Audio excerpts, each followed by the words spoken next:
Most people think walking is useless. They think if you're not sweating, running, or destroying yourself in the gym, nothing is happening. That belief is wrong, and it's quietly damaging your brain, your heart, and your future. Here's the shocking part. Walking triggers biological changes that running does not. And if you ignore this, you don't just lose fitness, you speed up mental decline, joint breakdown, and long-term disease. Doctors don't explain this. Fitness influencers don't talk about it because it sounds too simple to be powerful. But inside your body, walking switches on systems that decide how long and how well you live. In the next few minutes, I'll show you what actually changes when you walk daily and why most people are doing it completely wrong. This isn't opinion. The same medical journals used by Harvard and the American Heart Association already prove this. I'm not here to lecture you. I'm here to translate what they found into something usable. Walking is an exercise. That's the mistake. Walking is a biological trigger, like flipping a master switch your body has been waiting for all day. Well, think of your body like a factory built to run on conveyor belts. When you sit, everything backs up. Systems slow, signals weaken, damage accumulates. But the moment you walk, those belts start moving again. Blood flow changes, hormones shift, nerve signals wake up. Not because you're burning calories, but because your biology recognizes one thing: forward motion. Walking is underestimated because it looks easy, but evolution doesn't care how hard something feels. It cares whether it sends the right signal. And walking sends the oldest, most powerful signal your body understands. We're alive, we're moving, we're adapting. Benefit 10, the brain shrink threat. Your brain doesn't fail suddenly. It shrinks quietly. Memory doesn't vanish. It thins. Focus doesn't disappear. It dulls. Reaction time slows. Decisions take longer, and thoughts lose sharpness. This isn't aging, it's inactivity. When you sit for long periods, blood flow to the brain drops. Neurons that aren't stimulated stop getting reinforced. Networks that aren't used get pruned away. The brain assumes the environment no longer demands high performance, so it scales down. Walking reverses that assumption. Each step increases cerebral blood flow. Oxygen delivery rises. Growth signals switch on. Neural connections are maintained instead of dismantled. This isn't motivation or learning tricks. This happens inside brain tissue itself. You're not trying to be smarter. Your brain is rebuilding because movement tells it survival is still active. That capacity is already inside you.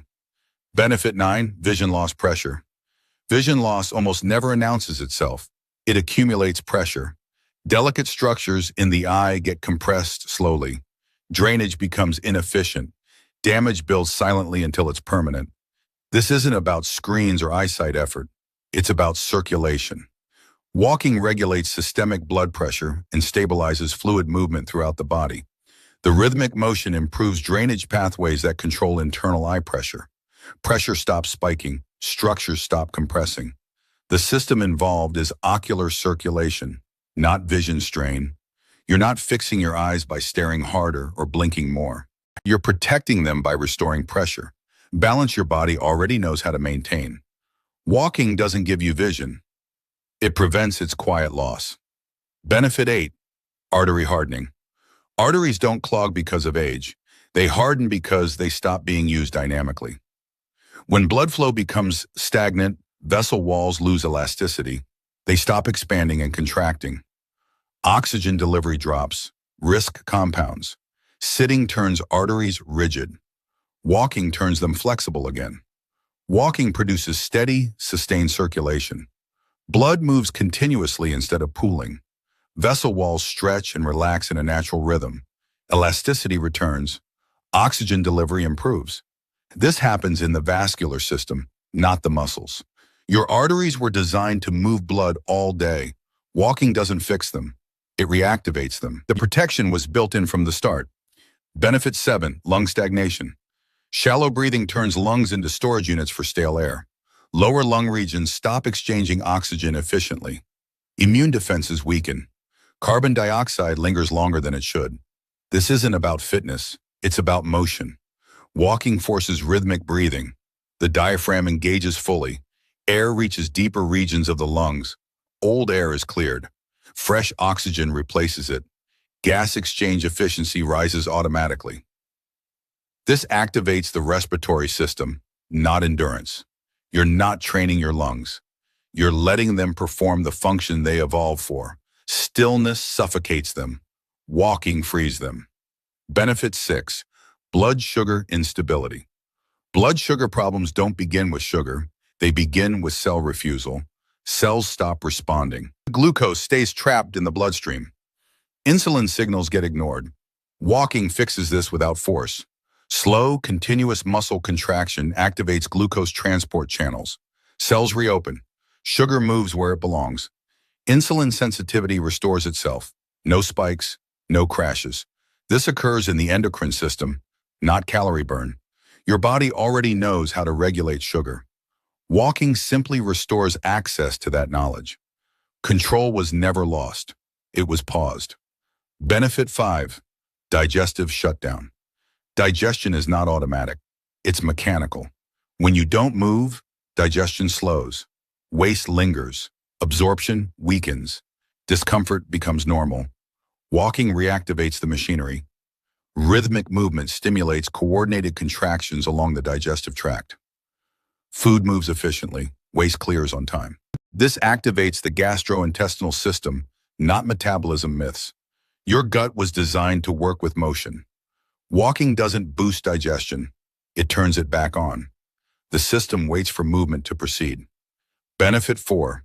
Muscle degeneration. Muscles don't weaken because they aren't pushed hard. They weaken because they aren't used daily.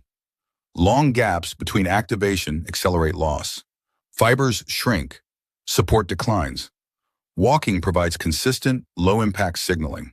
Muscle fibers stay active without inflammation. Blood supply remains steady.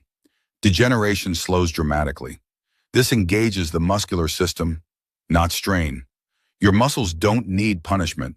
They need reminders. Walking gives them that signal every time. Benefit 3. Bone loss. Bones don't weaken randomly. They dissolve when stress signals disappear. Without impact, each bone-building cells shut down. Density drops quietly until fractures become likely. Walking creates repeated micro-impact. Each step generates internal electrical signals that stimulate bone regeneration. Density stabilizes. Structure strengthens. This affects the skeletal system, not joint abuse. Your bones respond instantly to movement. Walking tells them to stay solid. They listen every time. Benefit 2. Spinal breakdown. Back pain isn't structural failure. It's nutritional starvation. Spinal discs have no direct blood supply. They rely on movement to absorb nutrients. Sitting starves them. Walking compresses and releases the spine rhythmically. Nutrients are pumped into disc tissue. Support muscles engage naturally. Pain decreases. Resilience returns. This restores the spinal system, not posture tricks. Your spine heals through motion. Walking provides the delivery system. Benefit 1. Emotional collapse. Mental health doesn't collapse from thoughts alone. It collapses when stress chemistry stays trapped. Cortisol lingers. Nervous system tension stays elevated. Mood regulation breaks down. Walking clears it. Sustained movement flushes stress hormones. Mood-regulating neurochemicals activate. The nervous system downshifts automatically. This resets the nervous system, not mindset. You're not calming your mind. Your body is restoring balance because movement tells it danger has passed. That reset is built into you. Every one of these systems responds automatically. No motivation, no discipline, no intensity, just a signal your biology has been waiting for. Most people still don't get results. And it's not because walking doesn't work. It's because they're sending the wrong signal. They walk randomly. They scroll on their phone. They drag their feet. They treat it like a break instead of a biological command. That kind of walking changes almost nothing. Your body doesn't respond to motion alone. It responds to patterns. If the signal is weak, inconsistent, or distracted, your systems stay half asleep. This is why some people walk every day and still feel stiff, tired, unfocused. They assume walking failed them. In reality, they never activated the mechanism. Here's the mistake nobody talks about. Your biology doesn't care that you went for a walk. It only reacts when frequency, intensity, and duration line up correctly. Miss one, and the effect collapses. Do it casually and the signal gets ignored. Do it inconsistently and nothing adapts. Walking works, but only when it's executed as a protocol, not a pastime. And once you understand that protocol, the results stop being slow. They become inevitable. Here's the structure, and this is where everything clicks. This isn't about trying harder, it's about alignment. First, when. Your body is most responsive when stress hormones are high and energy systems are idle. That's early in the day or immediately after long sitting. Walking then is an exercise. It's a reset. You're telling your nervous system, we're active again. Timing decides whether the signal is heard. Second, how long? Less than 20 minutes barely registers. Around 30 minutes is the threshold where internal systems switch modes. That's when circulation stabilizes, hormones rebalance, and repair processes activate. Longer isn't better. Consistent threshold is. Third, how often? This is non-negotiable. Biology adapts to repetition, not intensity. Daily exposure trains systems to expect movement. Miss days, and the signal decays. Hit it consistently, and your body upgrades automatically. Here's the part most people miss. Intensity is optional. Timing is not. You don't need to push. You don't need to suffer. You just need to arrive at the right moment, stay long enough, and repeat often enough. That's not effort. That's precision. If you're still listening right now, you're already not like most people. Most people want complexity. They want hacks, supplements, extreme plans, because simple things don't make them feel smart. But intelligent biology doesn't need drama. It needs clarity. Walking done this way isn't basic. It's precise. It's controlled. But it's someone who understands cause and effect instead of chasing exhaustion. Most people outsource their health to gyms, pills, and motivation. You don't need permission, equipment, or willpower. You control the signal every time your feet hit the ground. That's the difference. You're not walking to be active. You're walking because you understand how systems respond to patterns. You're choosing consistency over chaos, signal over struggle, longevity over noise. This isn't about doing more. It's about knowing better.